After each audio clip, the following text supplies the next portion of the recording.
Shalom Bapak Ibu. Mari dengan sukacita memberi salam kanan kiri muka belakang, katakan damai sejahtera bagimu. Untuk hari Natal kedua hari ini, puji Tuhan, semakin tahun semakin baik kehadiran tanggal 26. Ini kayak gereja hari Minggu nih, udah banyak orang nih. Puji Tuhan. Biasa yang hadir cuma orang tua dan saksi, kasihan. Bapak Ibu, harapannya saudara mengikuti ibadah hari Natal pertama kemarin. Sehingga kisah ini harus berlanjut. Saya sebut bahwa tidak ke kandang, orang majusnya gembala yang ke kandang. Tapi kalau orang majus, kita baca di pasal 2 Injil Matius, ke rumah. Menjumpainya bukan bayi, kalau versi Lukas, gembalanya menjumpai bayi. Tapi kalau orang majusnya di versi Matius, menjumpai anak itu yang diduga sekitar berumur, Yesus sekitar umur 1 tahun barangkali atau 2 tahun. Kita tidak memiliki data yang lengkap, tapi penggunaan istilah anak memungkinkan untuk menunjuk bukan bayi, berarti sudah besar. Nah, sekarang saya ajak Bapak Ibu mau masuk ke ayat 13, memikirkan dulu kondisi sehari sebelumnya. Jadi mari kita bayangkan, ini jalan apa sih? Pulau Gebang apa ya depan sini? Ini jalan raya apa nih depan ini? Jalan apa namanya? Hah? Andalas. Nah, anggaplah itu terjadi di Bethlehem, Jalan Andalas. Lorong kampung yang seberang itu misalnya. Nah, saudara bisa bayangkan dari jauh tiba-tiba, tidak mungkin berjalan dalam kesunyian. Karena yang datang ini orang-orang yang mendapat gelar Raja dari Timur. Yang dibawa juga barang berharga, emas, kemenyan dan mur. Itu kalau cuma jalan bertiga kemungkinan bisa dirampok. Maka diduga kuat ini rombongan besar. Mungkin saja dengan panji-panji, kita nggak tahu. Dan kalau bicara soal panji-panji berarti ada genderang, maka saudara bisa bayangkan dung dang dang tong tong tong tong tong itu jadi ramai. Lalu di ujung lorong kampung itu orang mulai sibuk. Siapa itu? Mulai berbisik, siapa itu? Makin lama makin dekat menuju ke satu rumah. Yang kebenaran waktu itu di rumah itu cuma ada Maria. Dan bayi itu, tolong periksa Injil Matius pasal 2 ayat awal. Tidak ada Yusuf. Saya tidak tahu, barangkali Yusuf lagi mencari nafkah jadi tukang kayu kan, kita nggak tahu. Yang pasti cuma ada mamanya sama anaknya waktu itu. Itu rame Bapak Ibu, tang tang tang tang. Orang, siapa itu? Siapa itu? Ke rumah siapa? Ke rumah siapa? Tiba-tiba mendekat. Saya lagi membayangkan apa reaksi Maria waktu itu. Entah gemetaran, kegirangan atau ketakutan. Dan benar, lama-lama makin mendekat. Untanya berhenti di depan rumah. Jalan Andalas nomor berapa ini? Berhenti di situ. Saudara bisa bayangkan, itu sesuatu yang dahsyat loh. Lalu dengan panji-panji yang datang itu, tiba-tiba 3 orang itu tunduk setara tanah. Orang Ambon bilang kalau anak kecil itu kan kacuping alus tuh. Anak kecil kok dorang tunduk setara tanah. Dan mulai mengatakan, emas untuk seorang raja. Sampai kemudian bagian air kan mur untuk pengorbanan dan kematiannya. Itu sesuatu yang dahsyat. Saudara harus bayangkan tuh. Itu kalau saya yang mamanya itu gak akan bisa tidur satu malam.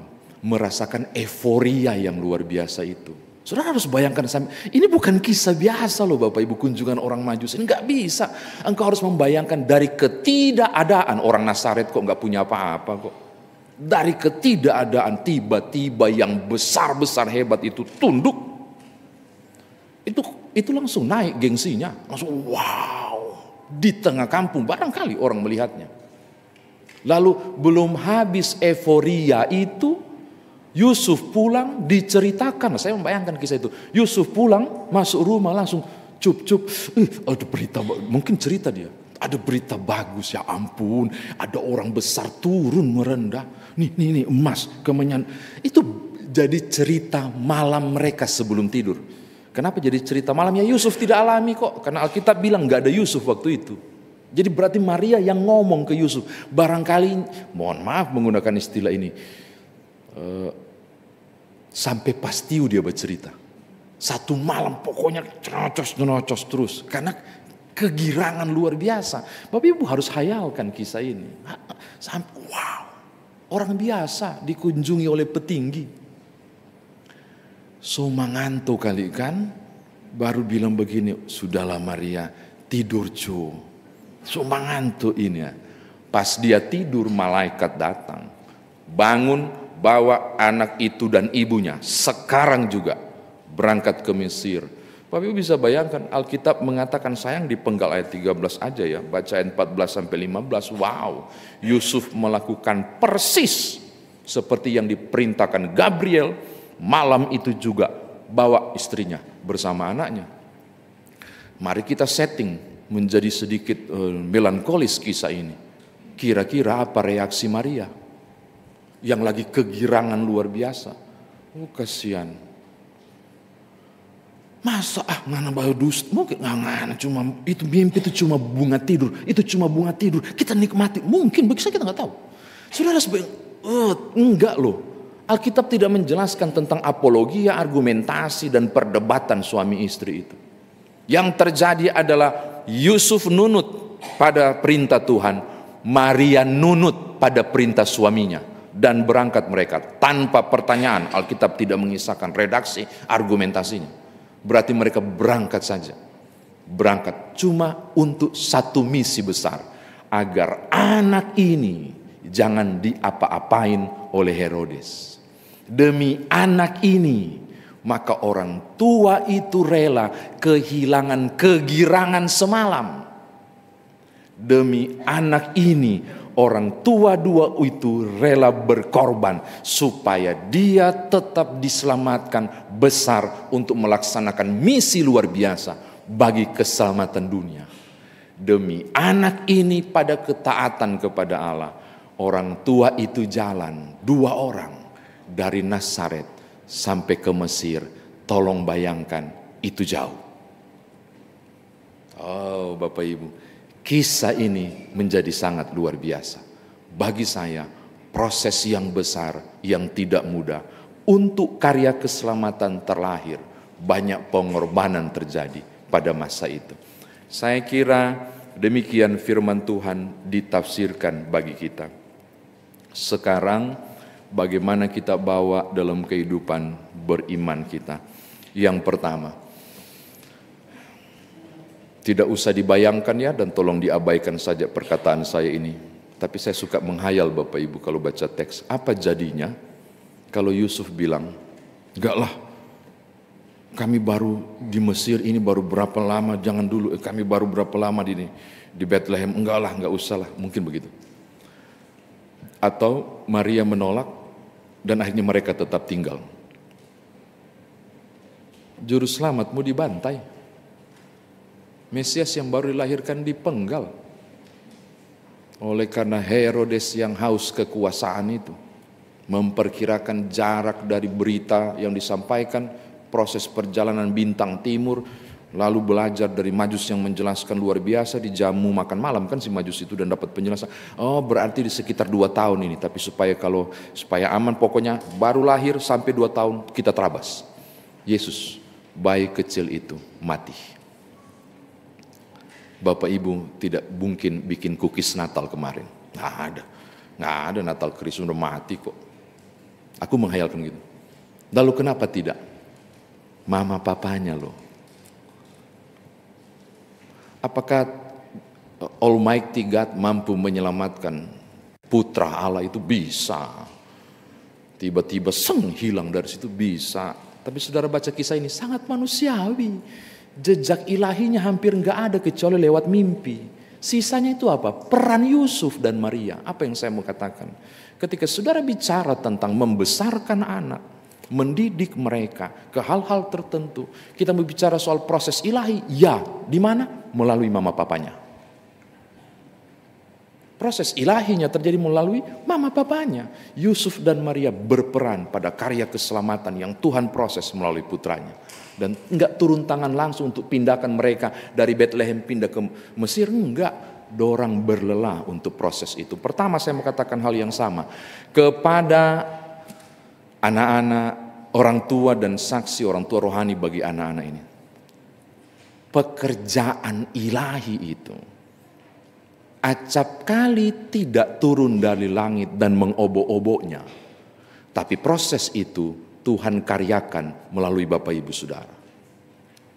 Anak-anakmu dan masa depan anak-anak itu Tuhan rangkai melalui kerja dan upaya berlelahnya Bapak Ibu sebagai orang tua dan saksi.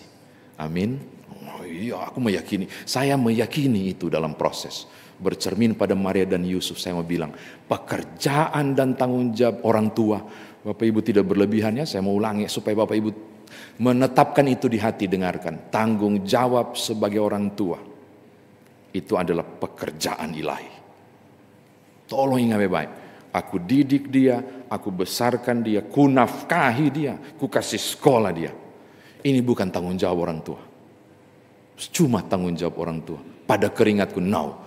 Itu pekerjaan ilahi. Itu yang Bapak Ibu sedang laksanakan.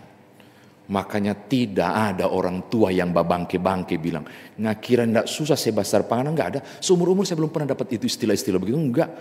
Biar jenak, biar mama cuma makan nasi dan garang, yang penting anak sekolah. Pekerjaan ilahi.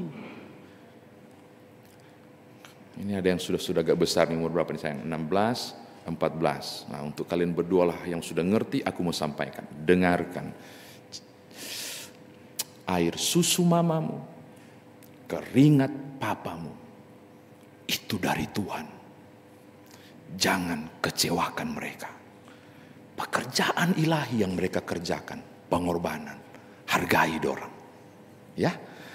Nah, ini ada keuntungan untuk mereka-mereka yang udah dewasa, hampir dewasa untuk dibaptis. Ini mereka bisa dititipkan. Nanti sisanya orang tua yang titipkan kepada yang nggak ngerti-ngerti. Mana yang baru lahir itu kesian, dia nggak ngerti pasti itu. Itu yang pertama untuk dibawa pulang. Yang kedua, seperti pengembalaan kemarin dan tadi, saya mau bilang begini. Pekerjaan ilahi ini ternyata dipandang juga oleh beberapa keluarga tidak bisa dikerjakan sendiri, hingga meminta secara spesial kehadiran orang tua rohani yang menjadi saksi dan terlibat. Makanya adalah suatu anugerah ada keluarga yang rela datang jauh-jauh. Ada yang dari Manado langsung kan, terbang jauh-jauh dari Manado. Datang jauh-jauh dari Bogor, dari mana lagi yang ingat-ingat saya itu. Demi satu tekad, pekerjaan ilahi ini dilaksanakan. Dan itu perbuatan besar. Itu hal besar yang Bapak Ibu lakukan. Gak sedara, gak sekandung kok, ngapain ambil tanggung jawab Yusuf Maria ini. Oh enggak, justru dalam sukacita Bapak Ibu memberi diri. Saya mau bilang, para orang tua rohani, diberkatilah engkau dan keluargamu. Sesuatu yang besar. Cuma ada komanya. Jangan cuma bilang ya dengan segenap hati hari ini. Lalu lupa doakan mereka. Telepon dan tanya. Jadikan teladan. Kalau mereka enggak pergi ke ibadah teruna, enggak pergi ke sekolah minggu, gelisahlah sebagai orang tua rohani. Marah-marahin papa mamanya. Yang enggak paksa anaknya ke gereja misalnya. Oh itu penting. Karena janji ini, Bapak Ibu kalau saya akan campur terus hal-hal rohani. Mau tersinggungkah mama papanya, saya akan campur. Kenapa? Karena janji ini bukan ngana yang ucapkan, saya juga. Maka saya terlibat, kalau dia salah, saya harus masuk. Bagi saya harus sampai ke titik itu Bapak Ibu, karena Bapak Ibu berjanji di hadapan Tuhan. Oke, selamat jadi Yusuf dan Maria. Bapak Ibu akan berkorban banyak hal. Perjuangan yang tidak mudah, Bethlehem ke Mesir. Tapi semua akan berakhir bahagia ketika baca ayat terakhir yang hendak orang baca di ayat 15. Dari Mesir, kupanggil anakku. Ketika usia 17 tahun nanti, dorang berdiri sendiri. dengan berani melalui peneguhan sidi di hadapan Tuhan dan mengambil alih janji saudara semua dan berkata, ya, dengan segenap hatiku. Itu sesuatu yang besar. Tuhan berkati Bapak Ibu. Haleluya. Amin.